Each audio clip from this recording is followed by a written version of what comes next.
નમસ્કાર મિત્રો, આપણે ગયા લેક્ચરની અંદર સંચાલનના સિદ્ધાંતોના મહત્વ વિશે ચર્ચા કરી હતી મિત્રો. આ ચેપ્ટર જે છે એ બોર્ડની પરીક્ષાની દૃષ્ટિએ 6 માર્ક, એક સેક્શન એમાં MCQ, સેક્શન સીમાં 2 માર્ક અને સેક્શન ડીમાં 3 માર્કનો ક્વેશ્ચન પૂછાય છે મિત્રો. આની અંદર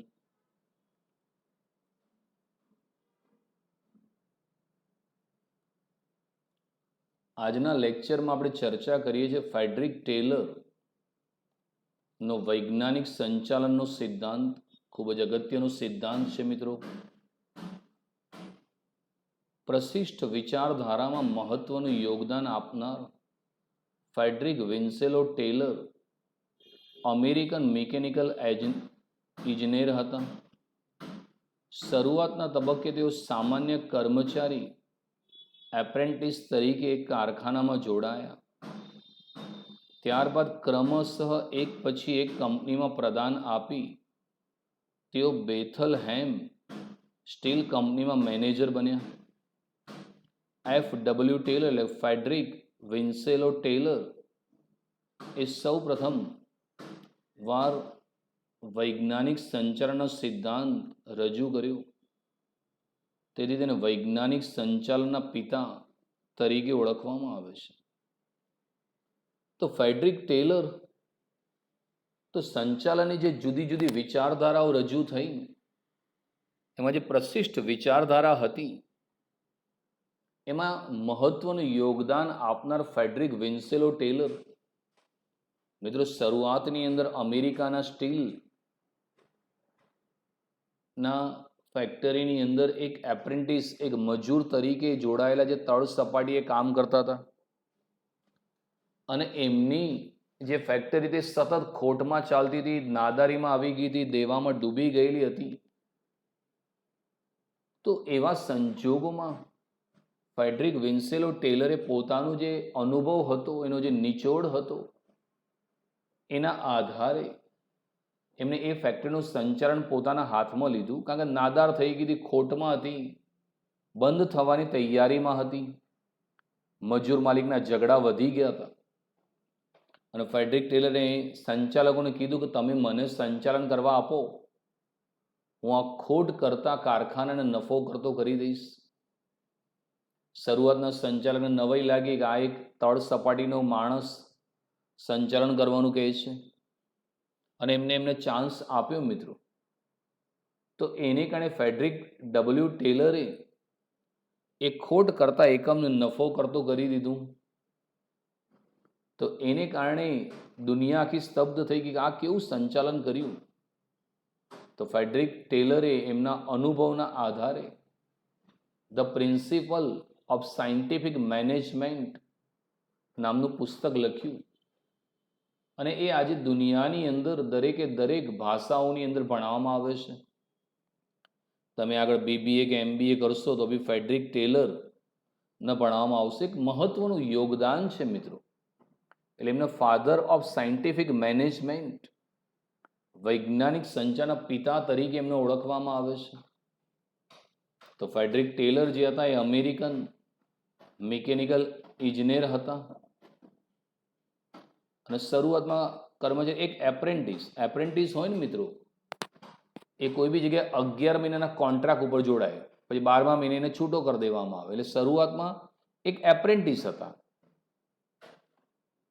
અને ત્યારબાદ એમના અનુભવના આધારે એક પછી એક કંપનીમાં પોતાનું એ યોગદાન આપતા ગયા અને પછી એ બેથલહેમ સ્ટીલ જે કંપની હતી એના મેનેજર બન્યા. અને ફ્રેડરિક ટેલરે પોતાના જે અનુભવના આધારે the principal of scientific management નામનું પુસ્તક લખ્યું, જેનેથી એ લોકો વિશ્વ વિખ્યાત બન્યા, જેથી તેમને વૈજ્ઞાનિક સંચારના પિતા તરીકે ઓળખવામાં આવે છે. આ છે મિત્રો ફ્રેડરિક વિન્સેલો ટેલર. એમનો કાર્યકાળ 1856 થી 1915 હતો અને સાયન્ટિફિક મેનેજમેન્ટ એટલે વૈજ્ઞાનિક સંચાલનનો સિદ્ધાંત એમને રજૂ કરેલો મિત્રો. ધંધાકીય સંચાલનમાં સામાન્ય રીતે બે વર્ગો ખૂબ મહત્વના છે, માલિકો અને કામદારો. માલિકો એટલે કે સંચાલકોનો મુખ્ય હેતુ નફા અને સંપત્તિના મહત્તમીકરણનો હોય છે, જ્યારે કર્મચારીને વધુ વેતન, કાર્ય સંતોષમાં રસ હોય છે.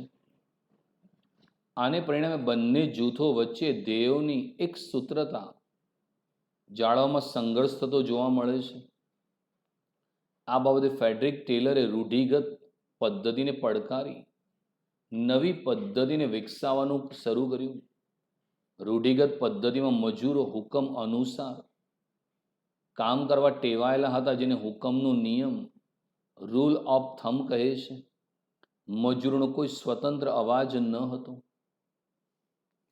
તો કોઈ પણ ધંધાકીય એકમ છે એમાં સામાન્ય રીતે બે વર્ગ કામ કરે છે, એક માલિક અને બીજો મજૂર. માલિક જે છે મિત્રો, એને વધુ નફો કમાવામાં રસ છે, એની સંપત્તિનું મહત્તમીકરણ થાય એમાં રસ છે. અને જે મજૂર છે એ મજૂરને વધુ વેતન મેળવવામાં રસ છે. માલિક એમ વિચારે છે કે હું જેટલું મજૂરના વેતન ચૂકવું છું, મજૂરો એ મુજબ કાર્ય કરતા નથી, અને મજૂરો એવું વિચારે છે કે અમે જેટલું કાર્ય કરીએ છીએ એટલું અમને વેતન મળતું નથી. જેને કારણે મજૂર અને માલિક વચ્ચે સંઘર્ષ થતો રહે. અવારનવાર ઝઘડા થાય, મજૂરો હડતાલ પર ઉતરી જાય, માલિકો અમુક કામદારને છૂટા કરી દે. એટલે આ બંને જે જૂથ છે, માલિક અને મજૂર વચ્ચે ધ્યેયની એક સૂત્રતા જાળવવામાં સંઘર્ષ થતો હોય છે. તો આ પરિસ્થિતિને દૂર કરવા જે ફ્રેડરિક ટેલર છે એને રૂઢિગત પદ્ધતિને પડકારી અને નવી પદ્ધતિને વિકસાવવાનું શરૂ કર્યું. કારણ કે ફ્રેડરિક ટેલર સ્પષ્ટ માનતા હતા કે જ્યાં સુધી તમે મજૂરને સારું વેતન નહીં આપો, સારો પગાર નહીં આપો, ત્યાં સુધી મજૂર સારું કાર્ય કરવા તૈયાર થશે નહીં. એક નવી પદ્ધતિ વિકસાવવામાં આવી કે જેમાં જે કાર્યક્ષમ કર્મચારી છે એને વધુ વેતન આપવામાં આવે, અને જે બિનકાર્યક્ષમ કર્મચારી છે એને લઘુત્તમ વેતન આપવામાં આવે. આપણા ત્યાં કેવું છે મિત્રો, દરેકને સરખો પગાર આપીએ છીએ, કામ કરે તો પણ આપીએ ને ન કરીએ તો પણ આપીએ. એને કારણે બિનકાર્યક્ષમ તો બિનકાર્યક્ષમ જ રહે છે, અને કાર્યક્ષમ પણ બિનકાર્યક્ષમ થઈ જાય છે. જ્યારે ફ્રેડરિક ટેલરે એમ કીધું કે જે સારું કામ કરીને વધુ વેતન આપો, અને જે ઓછું કામ કરીને ઓછું વેતન આપો. અને મજૂરો જે છે એ માલિકના હુકમ અનુસાર કામ કરવા ટેવાયેલા હતા, જેને હુકમનો નિયમ, રૂલ ઓફ થમ્બ કહે છે. એટલે પહેલા તમે મજૂરને જે હુકમ કરો, ભાઈ આ કામ કરી દે, પછી એને આવડે કે ના આવડે એને કરવું જ પડતું હતું. એને રૂલ ઓફ થમ્બ કહેવાય. એક અંગૂઠાના આધારે ચલો ભાઈ કરો એટલે કરવું પડે, એને રૂલ ઓફ થમ્બ કહેવાય. આજે પણ તમે જુઓ ઘણી બધી સ્કૂલમાં આર્ટ્સનો શિક્ષકને અર્થશાસ્ત્ર, વાણિજ્ય આપવામાં આવે છે, ઇંગ્લિશના સાહેબને સંસ્કૃત ભણાવવા માટે આપવામાં આવે છે, ભૂગોળ ભણાવવા માટે આપવામાં આવે છે. મિત્રો, જે શિક્ષક જે કામમાં નિષ્ણાંત હોય એ જ કામ એને સોંપવું જોઈએ. હવે તમે ગુજરાતીના સાહેબને વાણિજ્ય કે અર્થશાસ્ત્ર આપો તે ન્યાય ના આપી શકે. તો અત્યાર સુધી જે મજૂરો છે એ હુકમ અનુસાર કામ કરવા ટેવાયેલા હતા, જેને હુકમનો નિયમ, રૂલ ઓફ થમ્બ કહે છે. મજૂરોનો કોઈ સ્વતંત્ર અવાજ ન હતો. માલિકોની જો હુકમી અને વર્ચસ્વ ખૂબ જ વધી ગયા હતા. આ સમયે હુકમના નિયમને બદલે ટેલરે વૈજ્ઞાનિક દ્રષ્ટિકોણ સાથે નવો ખ્યાલ રજૂ કર્યો, જેને વૈજ્ઞાનિક સંચાલન તરીકે ઓળખવામાં આવે છે. પહેલાના સમયમાં માલિકો જો હુકમી કરતા, હુકમ કરે કે ભાઈ આ કામ કર એટલે કરવું જ પડતું હતું. તો ફ્રેડરિક ટેલરે એક નવો દ્રષ્ટિકોણ રજૂ કર્યો, એક નવો ખ્યાલ રજૂ કર્યો કે તમે તમારા માણસો પાસે શું કામ કરાવવા માગો છો તે જાણવું, અને તેઓ ચોક્કસ રીતે ઓછામાં ઓછા ખર્ચે કામ કરે તે જોવું, એટલે વૈજ્ઞાનિક સંચાલન. એટલે પહેલા તમે જુઓ કે તમારે માણસો જોડે શું કામ કરાવવું છે, અને એ જ કામ એ લોકો ઓછામાં ઓછા ખર્ચે કરે એ જોવાના કામને વૈજ્ઞાનિક સંચાલન કહેવામાં આવે છે. એટલે ફ્રેડરિક ટેલરે જે માલિકના હુકમને બદલે વૈજ્ઞાનિક દ્રષ્ટિકોણ રજૂ કર્યો, જેને વૈજ્ઞાનિક સંચાલન તરીકે ઓળખાય છે. મિત્રો, અર્થ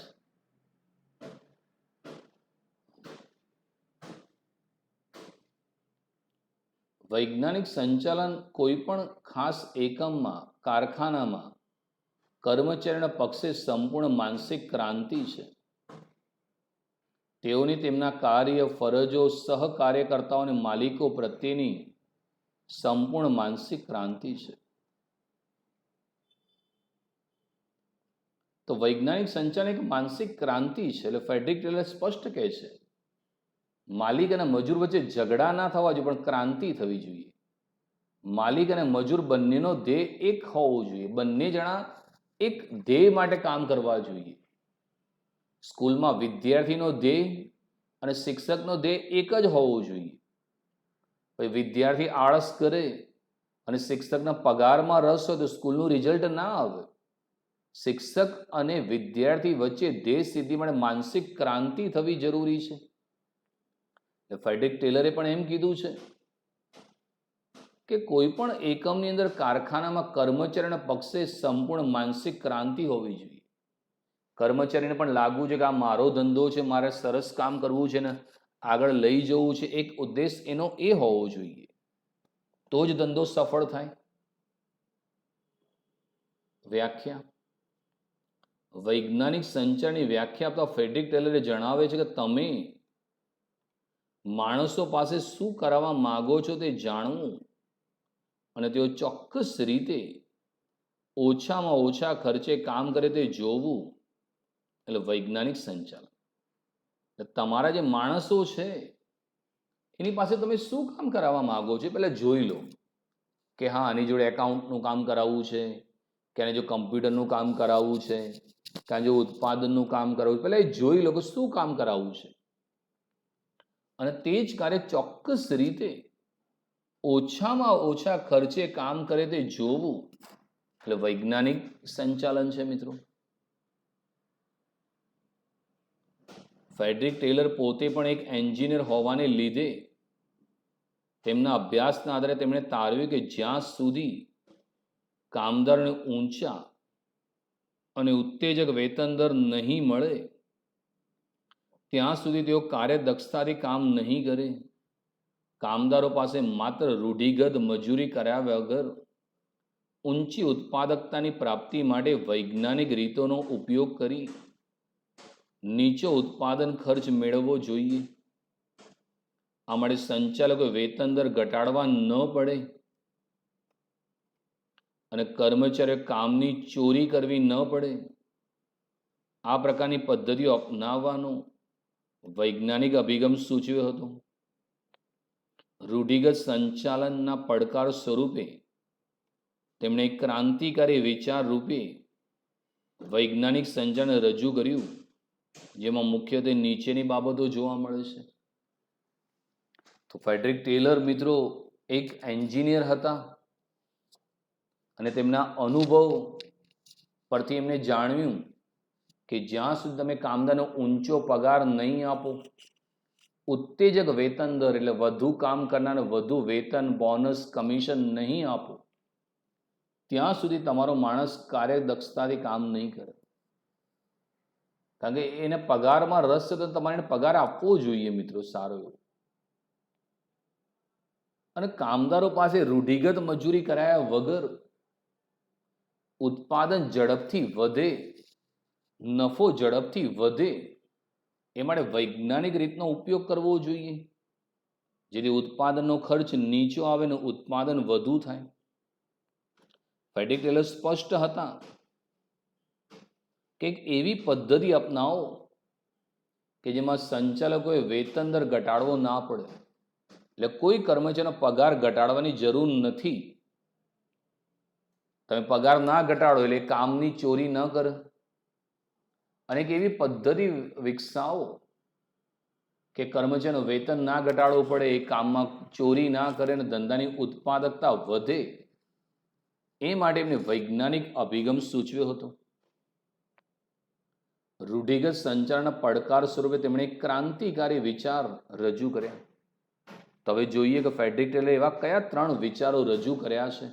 બહુ જ મિત્રો કામના વિચારો છે એમના. પહેલું છે કે દરેક કામદારને તેની બુદ્ધિ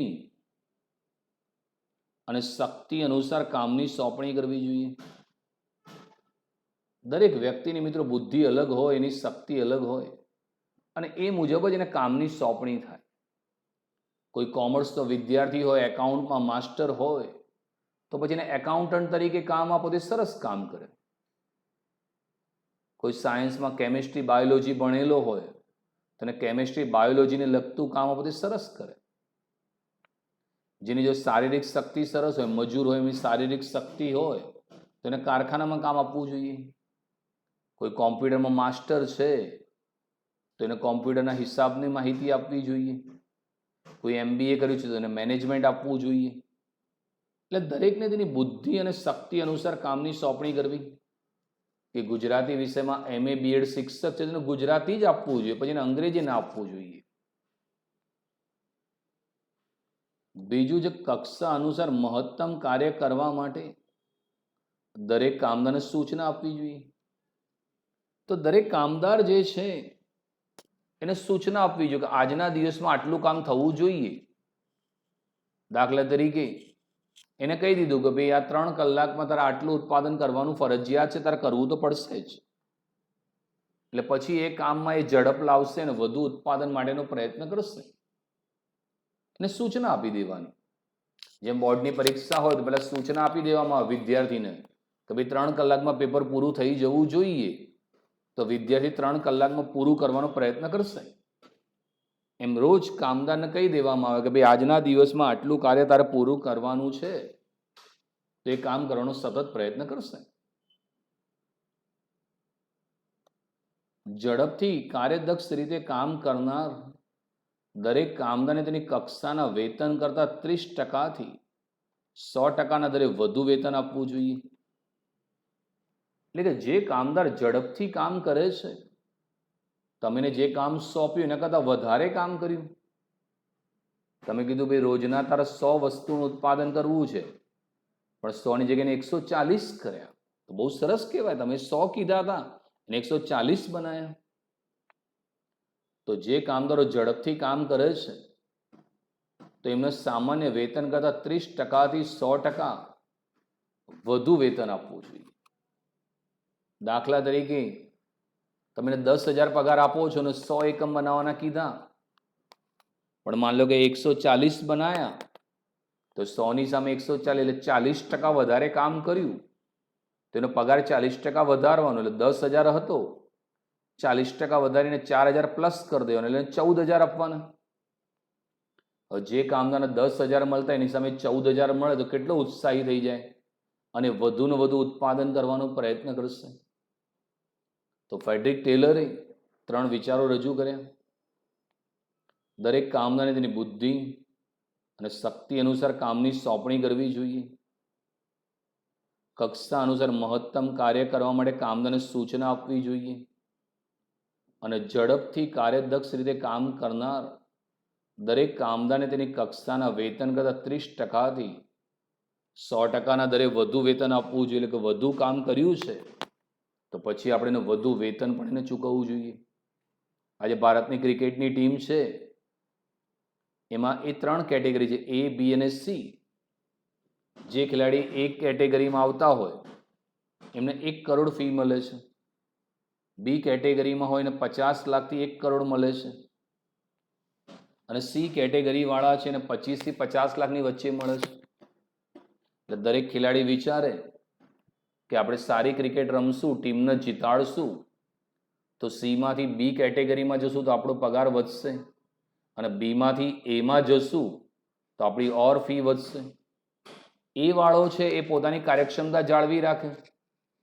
વિરાટ કોહલી, રોહિત શર્મા જે ખેલાડીઓ છે એ બધા એ કેટેગરીના છે.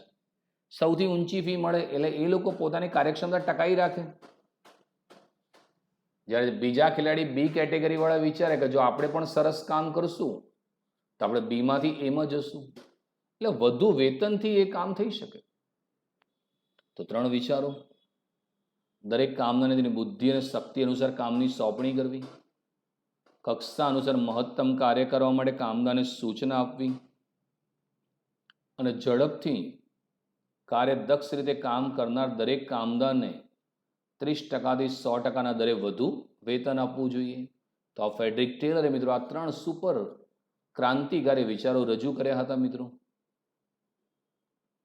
હવે લઈએ છીએ એમના વૈજ્ઞાનિક સંચાલન સિદ્ધાંતો. વૈજ્ઞાનિક સંચાલન સિદ્ધાંતો, principle of scientific management. Frederick ટેલરનો વૈજ્ઞાનિક સંચાલનનો અભિગમ એક ક્રાંતિકારી પગલું હતું. તેઓ રૂઢિગત ચીલા ચાલુ પદ્ધતિથી દૂર હતા. કામદારો અને માલિકો એક સૂત્રતાથી કામ કરે તે અનુસાર તેમણે વૈજ્ઞાનિક સંચાલનના સિદ્ધાંતો આપ્યા હતા, જે નીચે મુજબ હતા. પહેલું છે વૈજ્ઞાનિક પદ્ધતિ. કાર્ય કરવા માટે રૂઢિગત પદ્ધતિનો ઉપયોગનો ત્યાગ કરી નવી વૈજ્ઞાનિક પદ્ધતિ અપનાવવી જોઈએ. કાર્યનું વૈજ્ઞાનિક વિશ્લેષણ કરી શ્રેષ્ઠ કાર્ય કેવી રીતે થાય તેનો વિચાર કરવો જોઈએ. તો ફ્રેડરિક ટેલરે જે સિદ્ધાંતો આપ્યા એમાં પહેલી વસ્તુ એ હતી કે તમે કોઈ પણ કાર્ય કરો છો તો રૂઢિગત પદ્ધતિ, રૂઢિગત એટલે જૂની પુરાણી પદ્ધતિ છે એનો ત્યાગ કરો, જૂની ટેકનોલોજી છોડી દો અને નવી ટેકનોલોજીનો ઉપયોગ કરો. એ રીતે વિચારો કે આ કામ શ્રેષ્ઠ કઈ રીતે થઈ શકે. એ રીતે જો વિચારવામાં આવે ને તો ઉત્પાદકતા અને નફાકારકતા વધે. પહેલા અમૂલ ડેરીની અંદર અને સાબર ડેરીની અંદર ઘણું બધું કામ માણસો દ્વારા કરતા. માણસો પેકિંગમાં બધું કામ કરતા, પણ માણસોને થાક લાગે, માણસ 24 કલાક કામ ના કરે. તો આજે તમે વિચારો, અમૂલ ડેરીએ ઘણા બધા પ્લાન્ટ ઓટોમેટેડ કરી દીધા, એટલે બધું જ કામ મશીનરી દ્વારા થાય.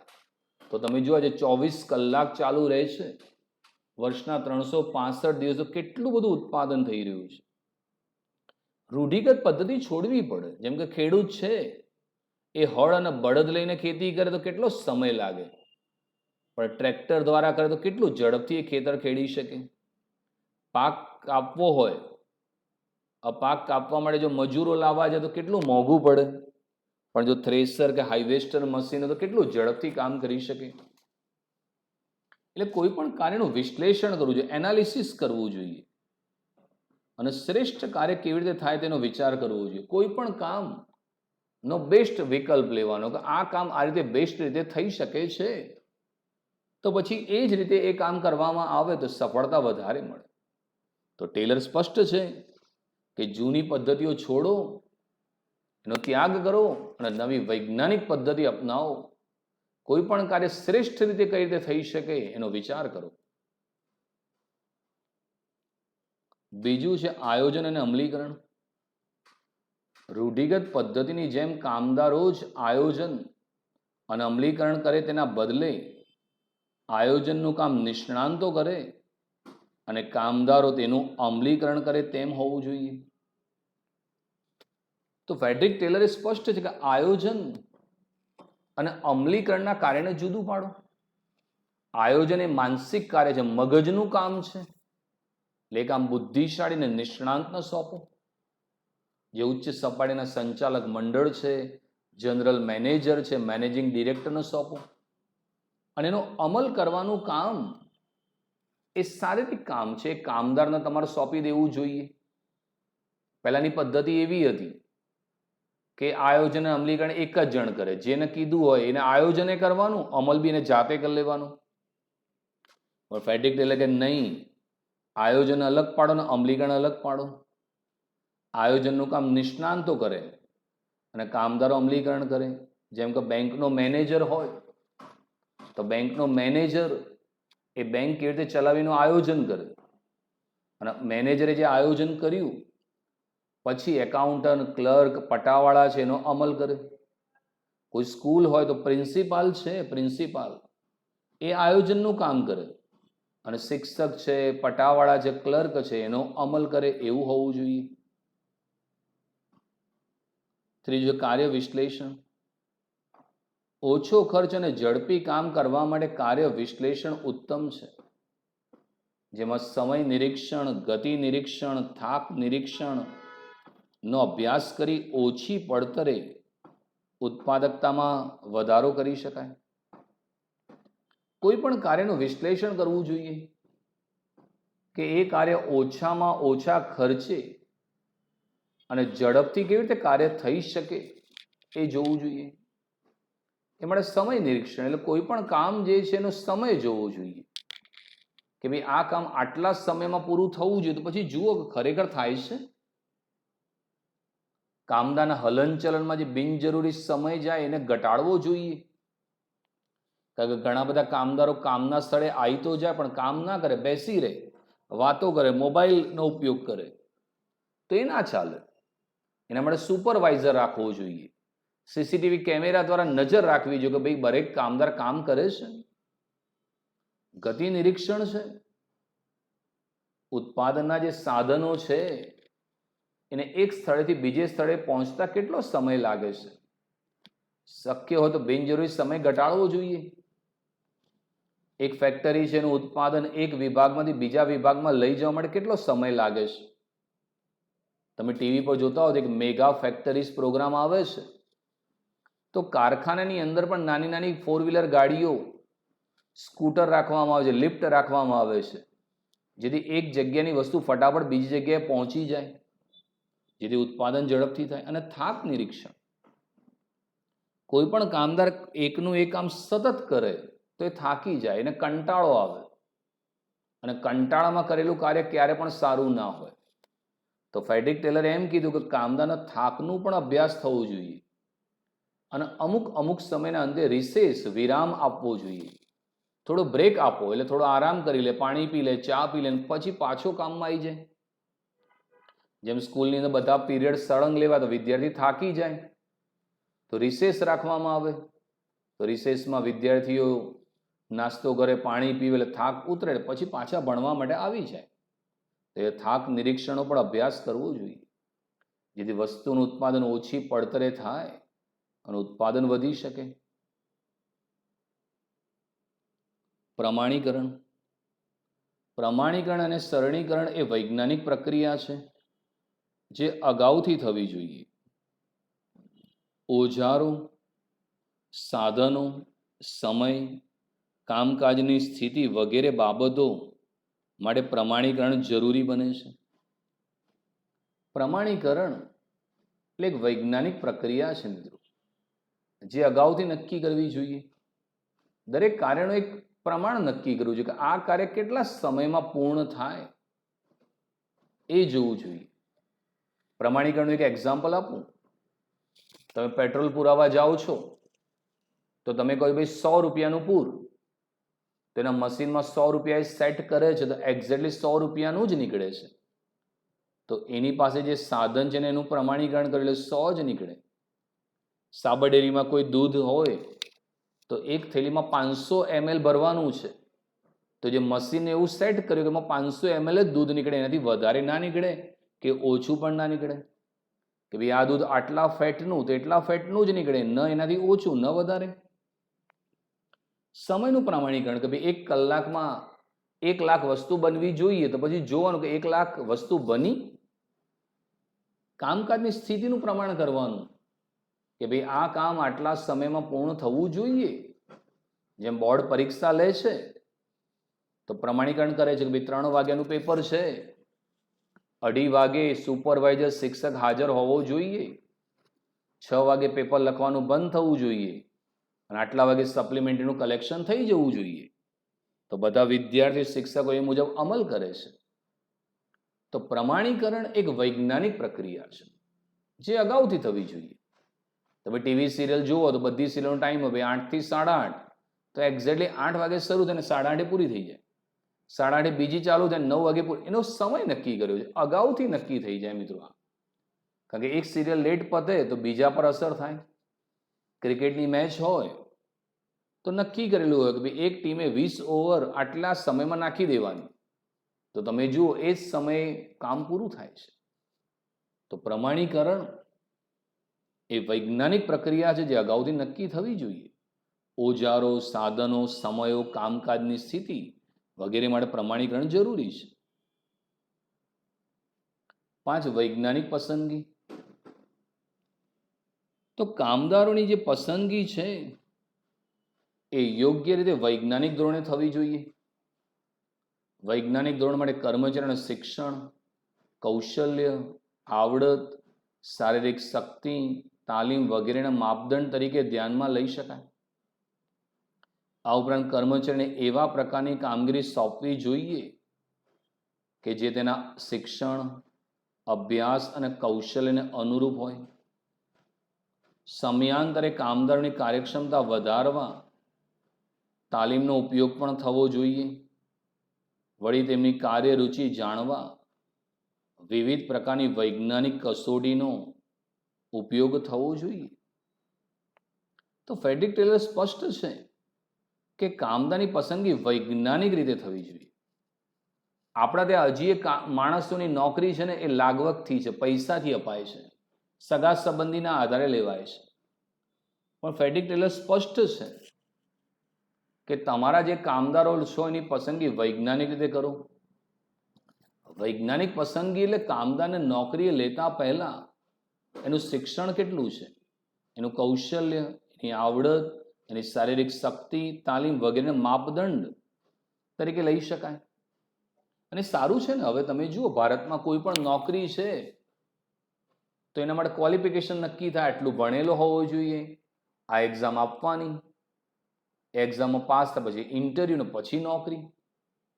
જેમ દરેક જિલ્લામાં કલેક્ટરની નિમણૂક થાય છે તો પહેલાં એક ગ્રેજ્યુએટ હોય, યુપીએસસીની પરીક્ષા આપે, પહેલાં પ્રિલિમિનરી પરીક્ષા આપવાની, એ પાસ થયા પછી મેઇન પરીક્ષા આપવાની, પછી ઇન્ટરવ્યુ લેવાનું અને પછી એને કલેક્ટર તરીકે નિમણૂક કરવાની. તો જો એક તો ગ્રેજ્યુએટ થયેલો હોય, માસ્ટર ડિગ્રી આવી ગયેલી હોય, એક્ઝામ પાસ કરી મતલબ હોશિયાર છે, ઇન્ટરવ્યુ બી લીધું મતલબ એની આવડત બી સારી છે, અને પછી એને એ કામગીરી સોંપી દેવાની. અને કોઈ પણ કર્મચારીને કામગીરી સોંપતી વખત એનું શિક્ષણ ખાસ જુઓ, અભ્યાસ અને કૌશલ્યને જુઓ. જેનું મિત્રો જેવું શિક્ષણ હોય ને એ મુજબ એને કામ સોંપવું જોઈએ. હવે હું કોમર્સનો શિક્ષક છું તો તમે મને સાયન્સના, ફિઝિક્સના કે કેમિસ્ટ્રીના લેક્ચર આપો તો હું કેવી રીતે લઈ શકું? પછી હું એમાં આમનો જ લખાવું, તો ફિઝિક્સમાં આમનો જ લખાવું, કેમિસ્ટ્રીમાં લખાવું, કારણ કે મને આવડતું જ નથી. હવે ફિઝિક્સનો સાહેબ હોય ને એકાઉન્ટ લખવા આપીએ તો એ તો શું કરે તમે એ વિચારો. તો ફ્રેડરિક ટેલરે એમ કીધું કે કામદારની પસંદગી માટેનું શિક્ષણ, એની આવડત, એનું કૌશલ્ય, એની શક્તિ બધું ધ્યાનમાં લો. અને જે વ્યક્તિ જે કાર્યમાં નિષ્ણાંત હોય એ જ કામ એને સોંપવું જોઈએ. એ માટે વિવિધ પ્રકારની કસોટી યોજવી જોઈએ. આજે મિત્રો દરેકનો ટેસ્ટ લેવાય છે. તમારે બેંકમાં નોકરી લે તો બેંક પણ એની એક્ઝામ લે, પોસ્ટમાં જોબ લેવી તો પોસ્ટ એની જોબ લે, નોકરી માટે એક્ઝામ લે, યુજીવીસીએલ એક્ઝામ લે છે. સચિવાલયમાં નોકરી કરવી હોય તો જીપીએસસીની પરીક્ષા પાસ કરવી પડે, શિક્ષક બનવું તો ટેટ પાસ કરવું પડે. હવે ભારતમાં પણ હવે પસંદગી વૈજ્ઞાનિક રીતે થઈ રહી છે મિત્રો. નાણાકીય ઉત્તેજન. કુશળ કામદારોને નાણાકીય અને અન્ય પ્રકારના ઉત્તેજન આપવા જોઈએ. આ માટે વિવિધ પ્રકારની ઉત્તેજક વેતન યોજનાની ભલામણ કરવામાં આવી છે. દરેક કામદારના વ્યક્તિગત ઉત્પાદનના આધારે આ પ્રથા અપનાવવી જોઈએ.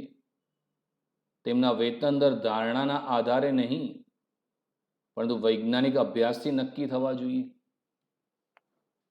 તો મિત્રો ધંધામાં જે કુશળ કામદારો છે એને નાણાકીય ઉત્તેજન આપવા જોઈએ. નાણાકીય ઉત્તેજન એટલે દરેક વ્યક્તિ જ્યારે નોકરી કરવામાં આવ્યો તો એનો ઉદ્દેશ નફો કમાવાનો છે, તો અમુક સમય એનો પગાર વધે, કોઈ સારું વેચાણ કરે એને કમિશન આપો, બોનસ આપો, એ રીતે થવું જોઈએ. એટલે વિવિધ યોજનાની ભલામણ કરવાની કે ભાઈ તમે જેટલું કામ ઝડપથી કરશો એટલું વેતન વધારે મળશે. ફેડરિક ટેલર સ્પષ્ટ છે કે દરેક કામદારને તેની બુદ્ધિ અને શક્તિ મુજબ કામની સોંપણી કરો.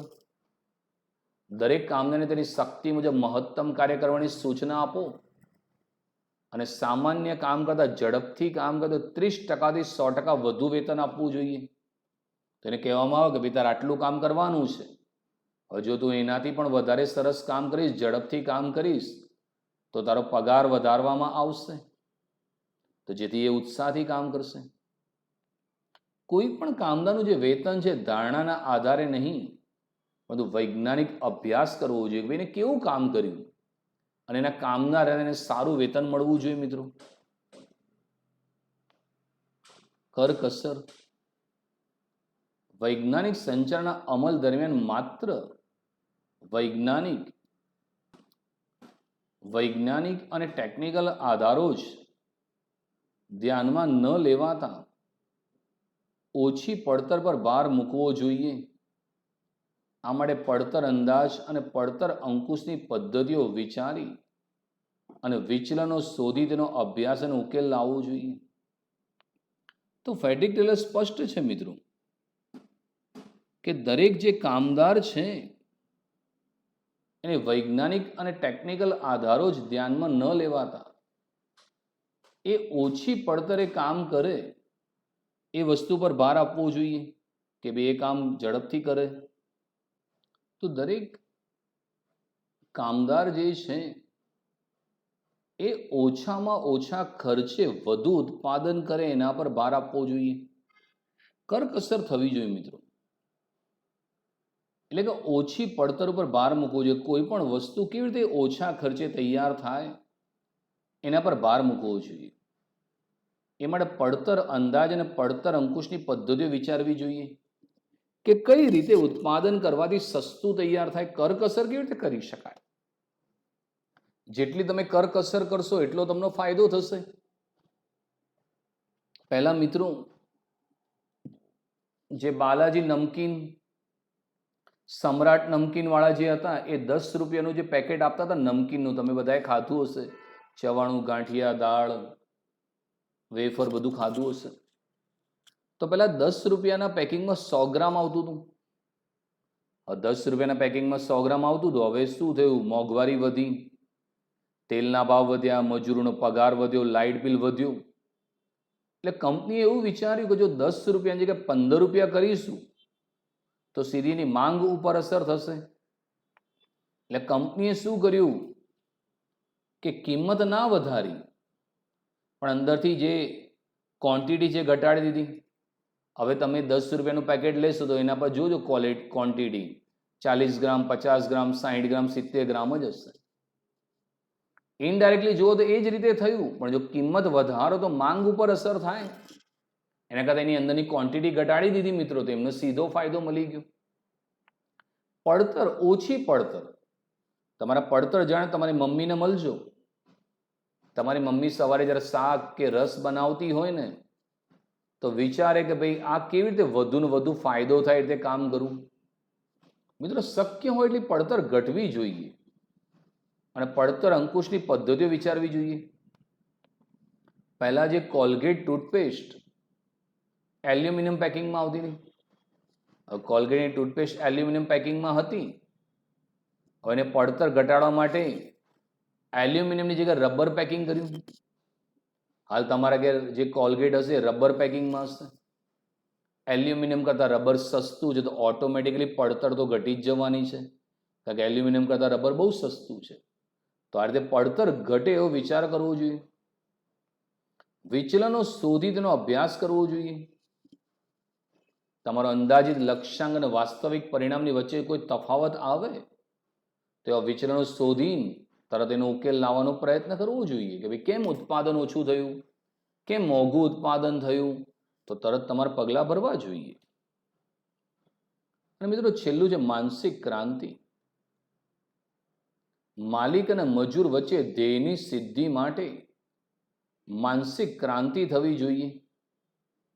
માનસિક સંવાદિતાથી માલિકો અને કામદારો વચ્ચે તણાવમાં ઘટાડો થાય છે અને ધ્યેય સિદ્ધિ સરળ બને છે. ફેડરિક ટેલર સ્પષ્ટ છે કે માલિક અને મજૂર વચ્ચે ઝઘડા કે સંઘર્ષ કે હડતાલ ના થવી જોઈએ. માલિક અને મજૂર વચ્ચે દેશ સિદ્ધિ માટે માનસિક ક્રાંતિ થવી જોઈએ. એટલે માલિક અને મજૂરના ધ્યેય એક જ હોવા જોઈએ.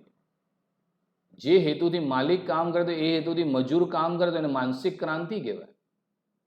જેમ વિદ્યાર્થી અને શિક્ષક છે તો બંનેનો હેતુ એક જ હોવો જોઈએ. વિદ્યાર્થીનો હેતુ હોય કે મારે સારું પરિણામ લાવવું છે અને શિક્ષકનો પણ હેતુ એ હોય કે સ્કૂલનું રિઝલ્ટ સારું લાવવું છે. જો બંનેનો એક જ હેતુ હોય તો એને માનસિક ક્રાંતિ કહેવાય. તો ફેડરિક ટેલરના મતે માલિક અને મજૂર વચ્ચે દેશ સિદ્ધિ માટે માનસિક ક્રાંતિ થવી જોઈએ. બંને જણા ખભેથી ખભા મિલાવીને કામ કરવા જોઈએ. તમે ક્રિકેટની મેચ જોઈ હશે તો શરૂ થાય પહેલા ખેલાડી જે 11 ખેલાડીનો કોચ બધા ગ્રાઉન્ડમાં એક ટોળું વાળે, ખભે ખભા મિલાવીને ભેગા થઈ જાય કે ભાઈ આજની મેચ જીતવાની જ છે. બાકી કેપ્ટનનો ધ્યેય અલગ હોય, બેટ્સમેનનો ધ્યેય અલગ હોય, બોલરનો ધ્યેય અલગ હોય તો ટીમ ના જીતી શકે. કોઈ પણ ટીમ વર્કથી જીતી શકાય. તો માનસિક સંવાદિતા માટે માલિક અને કામદાર વચ્ચે તણાવ ઘટવો જોઈએ. દેશ સિદ્ધિ સરળ મતલબ આજે મારો હેતુ એ હોય કે તમારું 12મામાં સરસ ટકા આવે અને તમારો બી હેતુ હોય કે ભાઈ અમારે બી સારા ટકા લાવવા છે, તો આપણે બંને જણા એક જ ધ્યેય માટે કામ કરીએ તો એને માનસિક ક્રાંતિ થવી જોઈએ. તો આજના લેક્ચરમાં આપણે ફેડરિક ટેલરના જે સિદ્ધાંતો છે એની ચર્ચા કરી. ખૂબ જ સરસ સિદ્ધાંતો છે મિત્રો. ચોપડામાં લખીને તૈયાર કરી નાખજો. આ જ વસ્તુ તમારા આગળ કોલેજની અંદર પણ કામમાં આવશે મિત્રો. Thank you very much.